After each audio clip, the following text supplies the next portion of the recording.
আকম মোজাম্মেল হকের বাড়িতে যে ঘটনা ঘটেছিল সেই ঘটনায় যিনি নিহত হয়েছেন আবুল কাশেম খান, যার বয়স 17 বছর, তিনি গাজীপুরের অনুশীলন প্রি ক্যাডেট স্কুলের 8ম শ্রেণীর শিক্ষার্থী ছিলেন।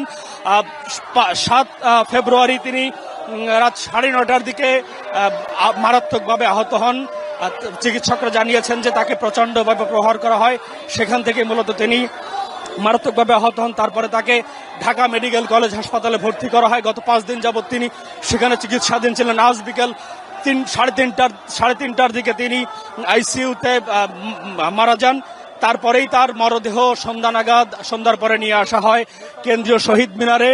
সেই শহীদ মিনারে জানাজার পর তার কফিন নিয়ে বিক্ষোভ মিছিল করছেন বৈষম্য বিরোধী ছাত্র আন্দোলনের যারা নেতাকর্মী আছেন তারা। তাদের পাশাপাশি বিভিন্ন শ্রেণী পেশার যারা মানুষ আছে তাদেরকেও আমরা এখানে যোগ দিতে দেখেছি।